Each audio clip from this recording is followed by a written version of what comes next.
नमस्कार, आप अपना परिचय दीजिए। आचार्य सुनील द्विवेदी, वृंदावन से, निवास भिलाई छत्तीसगढ़, सेक्टर 6 राधा कृष्ण मंदिर से। आज शिव पुराण हुआ, उसकी विशेषताओं के बारे में बताइए। शिव पुराण की विशेषता इतनी है कि कोई व्यक्ति, साधारण व्यक्ति अपने मुख से नहीं कह सकता। भगवान ही चाहें तो ही अपने मुख से कह सकते हैं। भगवान शिव की अद्भुत महिमा, लीलाएं और उनकी कृपा भक्तों पर कितनी होती है, ये भगवान भोलेनाथ के सुंदर शिव पुराण की कथा से हम सभी लोगों को ज्ञात होता है। भगवान शिव पुराण के चाहे भस्म हो, चाहे रुद्राक्ष हो और चाहे उनका पूजन हो, ये हर प्रकार से हर जीवों का कल्याण करता है। इसीलिए शिव पुराण को श्रेष्ठ माना जाता है, भगवान शंकर का ही स्वरूप माना जाता है। आज के इस कार्यक्रम की यह विशेषता है कि आज शिव महापुराण की पूर्णाहुति थी, जिसमें भगवान शिव के चरित्र, इस शिव पुराण की कथा जो 11 दिवसीय थी और 11 दिनों से चल रही थी, आज उसकी पूर्णाहुति थी। तो पूर्णाहुति के उपलक्ष्य में सारे देवी देवताओं का और विशेष करके भगवान शिव जी की यज्ञ की आहुति दी जाती है और यज्ञ के पश्चात भगवान शिव के प्रसाद को सारे भक्तों में वितरण किया जाता है, ताकि भगवान शिव की कृपा सभी भक्तों पर सभी प्रकार से, हर प्रकार से कल्याणकारी हो और जनहित में इस शिव महापुराण की कथा लोगों का कल्याण करती हुई समस्त विश्व का कल्याण करे। यही इस शिव महापुराण का उद्देश्य और उसकी फलश्रुति है। आप सनातन के एक बहुत बड़े समर्थक हैं और आज जो स्थिति बांग्लादेश में हिंदुओं के साथ हो रही है, इस बारे में आप क्या कहना चाहेंगे? आज जो स्थिति वर्तमान में संपूर्ण विश्व में फैली हुई है, जो हिंदुओं के ऊपर अत्याचार अनाचार हो रहा है, यह कहीं न कहीं यही सिद्ध करता है कि सनातन धर्म सर्वश्रेष्ठ है। वरना कोई भी संप्रदाय, कोई भी पंथ, उसमें इतनी सामर्थ्य नहीं कि वो सनातन धर्म को नष्ट कर सके। बांग्लादेश में होने वाली इस अहिंसा का हम पुरजोर विरोध करते हैं और सारे सनातनी विश्व हिंदुओं के लोगों से हम आग्रह करते हैं, विनती करते हैं कि आज भी समय है, सारे सनातनी इकट्ठे होकर के अपनी धर्म और संस्कृति की रक्षा के लिए प्राणपण से तैयार हो जाएं। जात पात में बटा हुआ हिंदू और एक सनातनी जो है, उनको आप क्या संदेश देना चाहेंगे जो जात और पात में लड़ रहे हैं आपस में? देखिए, हमारे सनातन धर्म में कहीं पर भी जात पात का कोई विशेष महत्व नहीं दिया गया है। देखिए, जिस प्रकार से एक परिवार में कोई छोटा होता है, कोई बड़ा होता है, माता होता है, पिता होता है, उसी प्रकार से हमारे सनातन धर्म में श्रेष्ठता के अनुसार, उनके दायित्व के अनुसार उनका आदर किया गया है। लेकिन कहीं पर भी किसी से पक्षपात करने के लिए हमारे सनातन धर्म में ये वर्ण व्यवस्था की व्यवस्था नहीं की गई है। हम तो आज भी इसी बात का समर्थन करते हैं कि चाहे ब्राह्मण हो, चाहे वैश्य हो, चाहे शूद्र हो, चाहे क्षत्रिय हो, वे सब एक ही बराबर हैं। हम सब एक ही माता पिता की संतान हैं और हम सभी को ये भूल करके कि हम ब्राह्मण हैं, क्षत्रिय हैं, वैश्य हैं, शूद्र हैं, हम केवल इंसान हैं और हम केवल सनातनी हैं, हम केवल हिंदू हैं और इसको ही मान करके और सारे एकजुट होकर के और मिल करके हमको अपनी धर्म, संस्कृति और सनातन धर्म की रक्षा करनी चाहिए। आखिरी एक सवाल महाराज, की सोए हुए सनातनियों को क्या संदेश देंगे जो अभी घरों में सो रहे हैं? देखिए, जो सोए हुए सनातनी हैं उनके लिए तो केवल यही संदेश है कि अभी भी समय है, आप जाग जाएं, अन्यथा बांग्लादेश की स्थिति जो वहां पर है वो कुछ दिन बाद हमारे भारत में भी होगी और ये उस समय आप लोगों के लिए बहुत घातक सिद्ध होगी। इसलिए समय से पूर्व ही आप लोग इस सुषुप्ति को त्याग करके और सनातन धर्म के और अपने कुल कुटुंब की रक्षा के लिए, अपने भारतवर्ष की रक्षा के लिए और उसकी सनातन धर्मिता को संपूर्ण विश्व में फैलाने के लिए अभी से कटिबद्ध हो जाएं। हर हर महादेव। हर हर महादेव। अपना परिचय देंगे? जी, हर हर महादेव। मैं सारिका बंसोड़े सोनी, हमारे भगवती महिला मंडल की ग्रुप की एक सदस्य हूँ और पिछले 5 वर्ष से इस मंदिर से जुड़ी हुई हूँ और पंडित जी द्विवेदी जी महाराज के सानिध्य में मुझे बहुत कुछ सीखने मिल रहा है। तो मैं, आप क्वेश्चन नहीं करेंगे फिर भी मैं ये समसामयिक घटनाओं पे अपने तरफ से बोलना चाहती हूँ एज ए टीचर और हिंदू होने के नाते और सनातनी होने के नाते। हमने पिछले कुछ दिनों पूर्व ही यहाँ पर सेव हिंदू ऑफ बांग्लादेश का एक संदेश दिया था हमारी महिला कम्युनिटी ने। द्विवेदी जी के मार्गदर्शन में उन्होंने हमसे कहा था कि आप लोग इस मंच के माध्यम से ये संदेश लोगों तक दीजिए।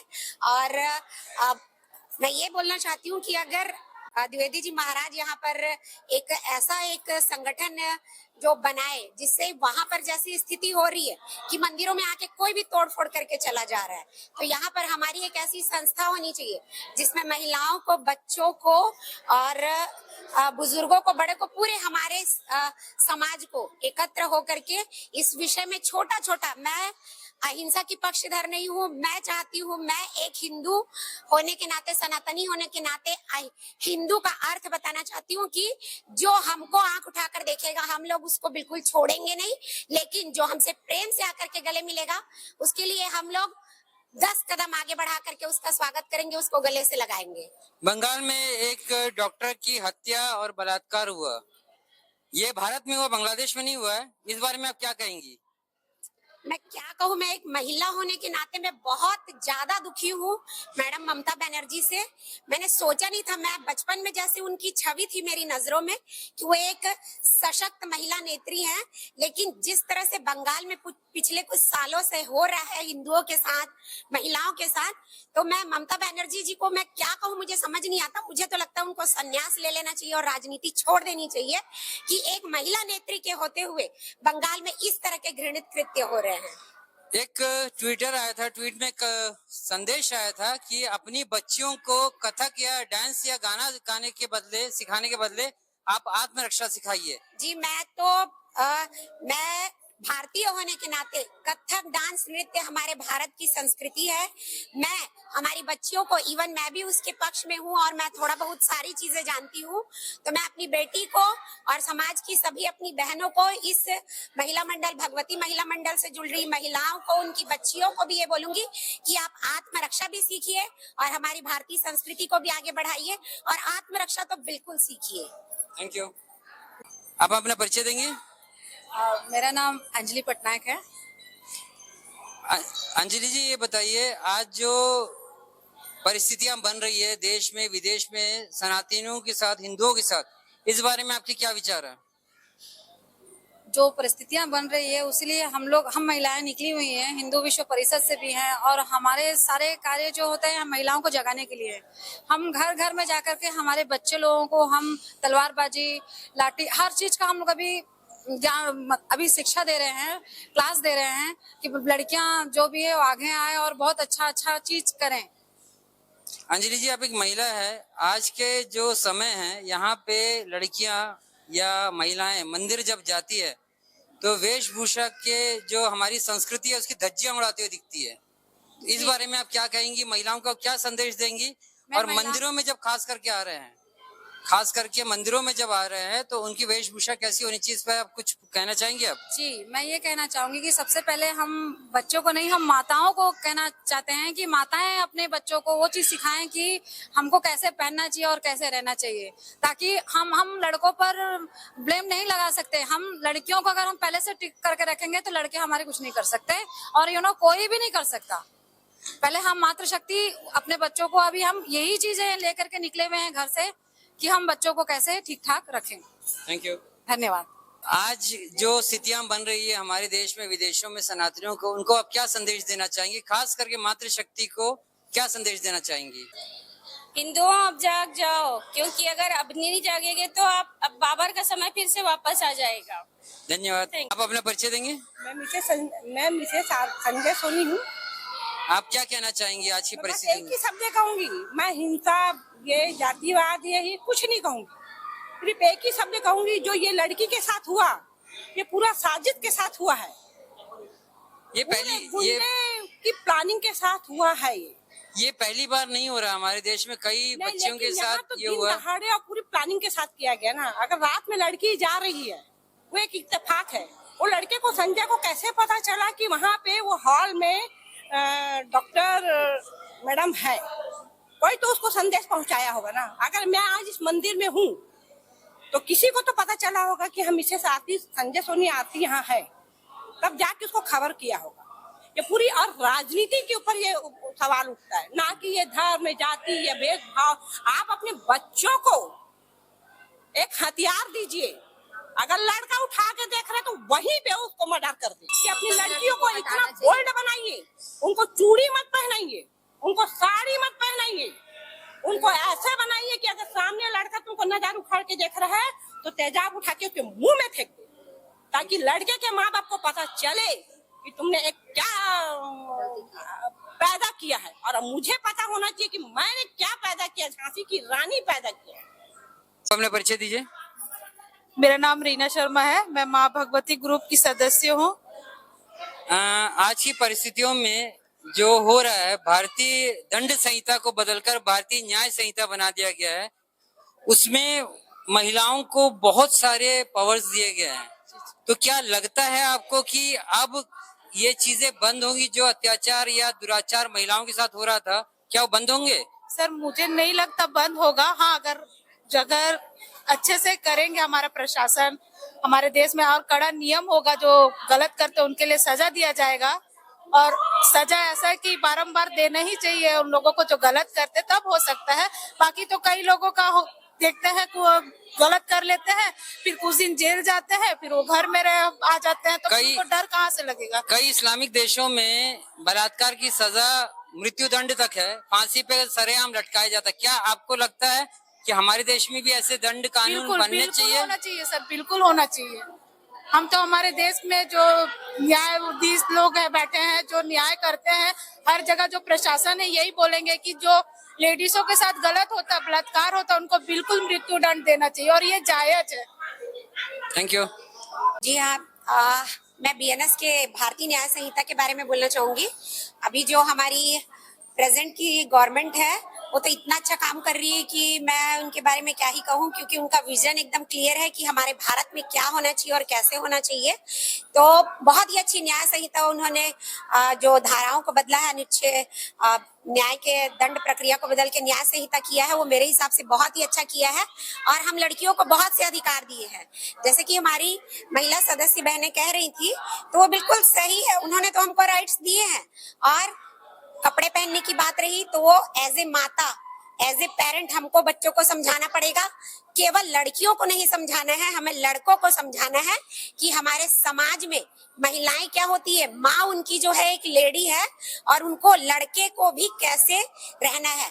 और शरिया का जो कानून होता है, तो जैसा कि बोला ही जा रहा है और वाकई में ये सच है, लव जिहाद करके जो हमारी हिंदू बच्चियों को बहकाया जाता है, तो जो उनके शरिया में कानून है, मैं तो कहूंगी कि वही शरिया कानून के उन विधर्मियों के खिलाफ बिल्कुल करना चाहिए कि आप जाइए ना भाई, आप अपने वो समाज में करिए शादी, हमारी लड़कियों को क्यों फंसाते हो आप? और अगर फंसाते मिल गए और आप विधर्मी हो तो आपको बिल्कुल आपके शरिया के कानून के तहत आपको सजा देनी चाहिए। एक सवाल मेरा है कि हम अपने बच्चों को सिखाना जरूरी है, आपने कहा लड़कों को भी सिखाना जरूरी है, क्या पर हमारी संस्कृति को भूलती हुई आज की बच्चियों को आप क्या संदेश देंगे? या क्या उनकी गलती नहीं है, क्या उनके अभिभावकों की गलती नहीं है कि बच्चे आज हमारी संस्कृति भूल रहे हैं?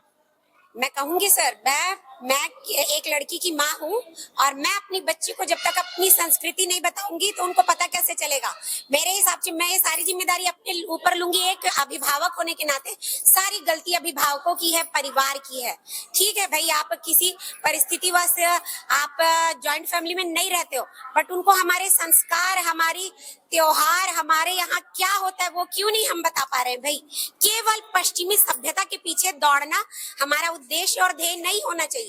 हमें दिखावा नहीं करना है। हमारी इतनी उन्नत भारतीय संस्कृति, सनातनी संस्कृति को हमें जब तक हम लोग पेरेंट होते हुए बच्चों को नहीं बताएंगे तो पता नहीं चलेगा। बच्चों की गलती नहीं है, हमारी गलती है। बचपन से उन्हें हमको सिखाना पड़ेगा और अभी भी कोई टाइम नहीं हुआ है। बच्चे अगर बड़े भी हो गए तो उनको बताएं। कपड़े पहनने की बात रही, माफ कीजिएगा मैं बहुत ही बोल्ड तरीके से बोल रही हूँ, लेकिन एक महिला का शरीर उसके लिए है, किसी तीसरे घटिया आदमी को दिखाने के लिए नहीं है।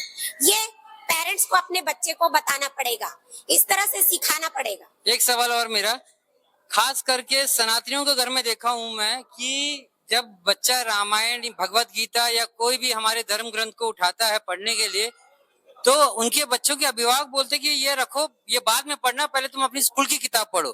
क्या आपको नहीं लगता कि हम अपने बच्चों को हमारी संस्कृति से, हमारे वेदों से, हमारे धर्म ग्रंथों से दूर कर रहे हैं?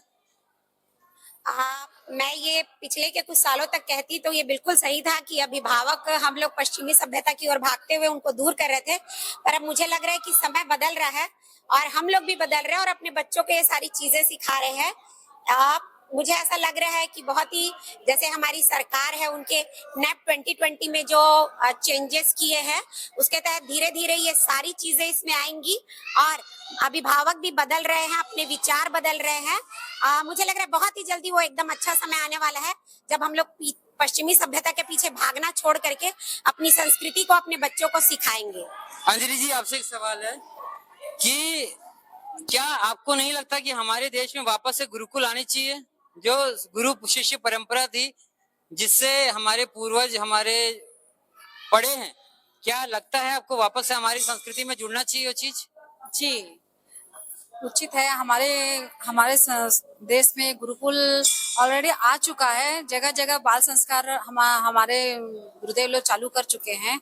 जैसे कि इसी राधा कृष्ण मंदिर में हमारे सुनील द्विवेदी जी बाल संस्कार के लिए सारे बच्चे उनके यहाँ पर आते हैं, ढोलक सीखते हैं, ज्ञान, बहुत सारी चीजें यहाँ पे सिखाया जाता है। आप हिंदू रक्षा दल से भी है, विश्व हिंदू परिषद की मातृशक्ति से आप जुड़ी हुई है। क्या आपको नहीं लगता कि मातृशक्ति या विश्व हिंदू परिषद या आरएसएस ये गुरुकुलों की स्थापना करनी चाहिए उनको? जी बिल्कुल कर ही रहे हैं और कर ही रहे हैं वो। गुरु शिष्य परंपरा हमारे अतीत में हमारे गुरुओं ने हमको, हमारे पूर्वजों को सिखाया है। क्या आज गुरु शिष्य परंपरा वापस से चालू हो रही है? जी, कहीं हद तक ये तीर्थों में अभी भी विराजमान है ये गुरु शिष्य परंपरा, क्योंकि देखिए हमारे यहाँ भगवान ही आचार्यों के रूप में प्रकट होते हैं और गुरु शिष्य परंपरा का निर्वहन करते हैं और संपूर्ण समाज को शिक्षा देते हैं। जैसे कि भगवान शंकर ही शंकराचार्य जी के रूप में प्रकट होकर के आज उन्हीं की गुरु शिष्य परंपरा में वर्तमान में 4 शंकराचार्य अपने पद पर प्रतिष्ठित हैं। उसी प्रकार से भगवान राम ही रामानंदाचार्य जी के रूप में प्रकट हुए, भगवान श्री लक्ष्मण जी ही रामानुजाचार्य जी के रूप में प्रकट हुए। आज भगवान रामानंदाचार्य जी की गुरु शिष्य परंपरा में कई द्वारे, 52 द्वारे स्थापित हैं, जिसमें एक परंपरा के हमारे पूज्य गुरु जी आचार्य पीठ पर विराजमान है और उन्हीं की गुरु शिष्य परंपरा का आश्रय लेकर के भी हम भी कथाओं का प्रवचन करते हैं। अंग्रेजों ने हमारे गुरुकुलों का सत्यानाश किया, बर्बाद किया, तोड़ा फोड़ा। उसके बाद जब भारत आजाद हुआ तो मदरसों को पनपाया गया, मदरसों को बनाया गया। गुरु शिष्य परंपरा और गुरुकुल के ऊपर ध्यान नहीं दिया गया। क्या आपको लगता है अब ये सारी चीजें वापस से हर जिले में, हर शहर में, हर गांव में होनी चाहिए? जी बिल्कुल। देखिए अंग्रेज इतने साजिश करने वाले थे। अंग्रेजों में जो लॉर्ड मैकॉले थे उसने यही जाना कि ये सनातनी, ये हिंदू हर जगह इतने प्रतिष्ठित और अव्वल क्यों हैं। तो उन्होंने ये जाना कि एक तो इनकी दिनचर्या और एक तो इनकी शिक्षा प्रणाली, ये 2 चीजें इतनी प्रबल हैं जिसके कारण से ये संपूर्ण विश्व में अपना आधिपत्य कर सकते हैं। लेकिन लॉर्ड मैकॉले ने इन्हीं दोनों हमारी प्रमुख चीजों पर आघात किया और सनातन धर्म को नष्ट भ्रष्ट करने का पूर्ण प्रयास किया। आज ही जो लाइट का आविष्कार हुआ उसके कारण से हमारी दिनचर्या आदि का विनाश हुआ। जो मनुस्मृति में लिखा गया है कि महायंत्र प्रवर्तनम, महायंत्रों का आविष्कार करने से लोगों का जो व्यक्तित्व है वो प्राय नष्ट भ्रष्ट हो रहा है, चारित्रिक जो गुण है वो नष्ट हो रहा है।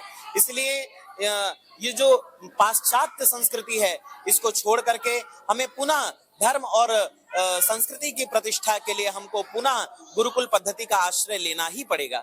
धन्यवाद पंडित जी। धन्यवाद। मन से तो सोए भी कर देते हैं, मन से तो सोए भी समर्थन कर सकते हैं, लेकिन तन से और धन से उनका सहयोग करें, अपने बच्चों को शक्तिशाली समृद्ध बनाएं। और दूसरा है कि शस्त्र के सामने तो शस्त्र उठाना ही पड़ता है। अभिभावकों का क्या संदेश देंगे जो आज की डेट में अपने बच्चों को पाश्चात्य संस्कृति की ओर ढकेल रही है? वो गलत कर रहे हैं, उन्हें सिखाना चाहिए। इंडिया से भारत की तरफ लौटना चाहिए। भारत क्या है, हम कौन हैं, हम कहाँ से आए, हमारे पूर्वज कौन थे, हमारी परंपराएं, हमारी संस्कृति क्या है, ये सब उनको बताना चाहिए। वो भारी भूल कर रहे हैं अपने बच्चों को इस तरह से बता के। अभिभावकों को क्या संदेश देना चाहेंगे जो घरों में गीता की किताब सिर्फ शोकेस में सजा के रखें? हाँ, ये क्या है, ये कई बार कई लोगों ने कहा है कि जैसे कहते हैं कि दूसरे धर्म ग्रंथ लोग पढ़ते हैं और उसके अनुसार लोग आचरण करते हैं, और उनके अनुसार लोग आचरण करते हैं तो कहा जाता है कि ये हिंसक हो रहे हैं वगैरह वगैरह। लेकिन क्या है, आपके धर्मशास्त्र क्या सिखाते हैं, हमारे धर्मशास्त्र क्या सिखाते हैं? जो हमारे धर्मशास्त्र सिखाते हैं उसके अनुसार हमें आचरण करना चाहिए। इसके लिए पहले उनका अध्ययन जरूरी है, उसको पढ़ना चाहिए। भगवान जी ने क्या कहा है गीता में। वृंदावन, काशी, मथुरा और ऐसे कई अन्य धर्मस्थल है जहाँ पे लगातार बड़ी तादाद में विदेशी अपने धर्म को छोड़कर सनातन की ओर आ रहे हैं। क्या हमारे देश में जो धर्म परिवर्तन हो रहा है, जो अपने सनातन को छोड़ के दूसरे धर्मों में जा रहे हैं, क्या ये सही है या क्या ऐसा कारण है कि जिसके कारण हमारे सनातनी भाई बहन आज दूसरे धर्मों में जा रहे हैं? क्या है, जो लोग जा रहे हैं उन्हें खुद अपनी ही पहचान नहीं है। वो खुद स्वयं को जानते ही नहीं है कि हम लोग कौन हैं। वो या तो भयवश जा रहे हैं या वो लालचवश जा रहे हैं। अपनी जो महानता है या अपने जो गुण हैं या अपने धर्म में जो सद्गुण हैं उसको न अपना के वो लालच के वश या किसी ने बहला दिया उसके वश या भयवश भी कुछ लोग जा सकते हैं। आप अपने परिचय को बता देंगे? मेरा नाम राकेश कुमार यदुवंशी है। मैं श्री राधा कृष्ण मंदिर ब्रजमंडल गीता भवन इसकी कार्यकारिणी का अध्यक्ष हूँ वर्तमान में।